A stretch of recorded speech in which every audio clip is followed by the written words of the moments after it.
हजरत सुलेमान अलैहिस्सलाम के दौर का जिक्र है कि एक दिन एक चरवाहा जंगल में अपनी भेड़ों को चरा रहा था।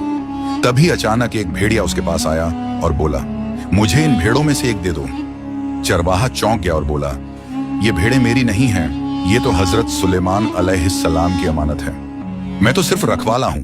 भेड़िया बोला, तो तुम जाकर उनसे इजाजत ले आओ कि क्या मुझे एक भेड़ लेने की अनुमति है। चरवाहे ने कहा, मुझे डर है कि मेरे जाते ही तुम सारी भेड़ों पर हमला कर दोगे। भेड़िया मुस्कुराया और बोला, जब तक तुम लौट कर नहीं आते मैं खुद इनकी रखवाली करूंगा। अगर मैंने धोखा किया तो मैं उस आखिरी दौर के लोगों जैसा हो जाऊं जो खयानत करते हैं। चरवाहा यह सुनकर हजरत सुलेमान अलैहिस्सलाम की तरफ चल पड़ा। रास्ते में उसे 3 अजीब दृश्य दिखाई दिए। पहला दृश्य, उसने देखा कि एक गाय अपनी ही बछिया का दूध पी रही है। वह हैरान रह गया और सोचने लगा, यह कैसा अजीब मंजर है, इसका मतलब क्या हो सकता है। थोड़ा आगे बढ़ा तो दूसरा दृश्य दिखा। कुछ लोग फटे पुराने कपड़ों में थे, लेकिन उनके हाथों में सोने की थैलियां थीं। वह हैरानी से बोला, इनके पास दौलत है, फिर भी ये गरीब जैसे क्यों दिखते हैं। फिर आगे एक बहता हुआ सोता दिखाई दिया।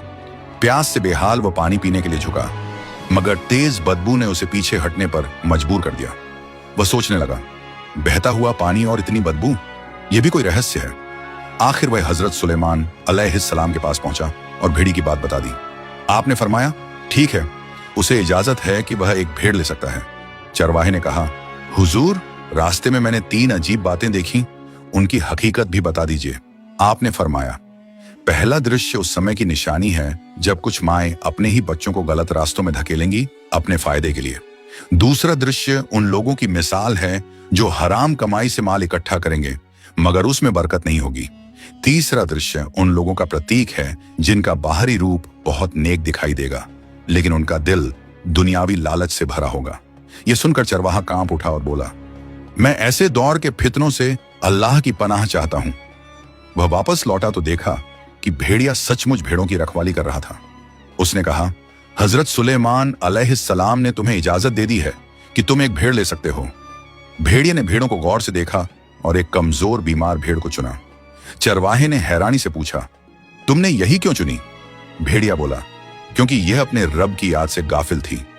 जो अपने पालनहार के जिक्र से बेखबर हो जाता है वह सबसे बड़ी आजमाइश में होता है।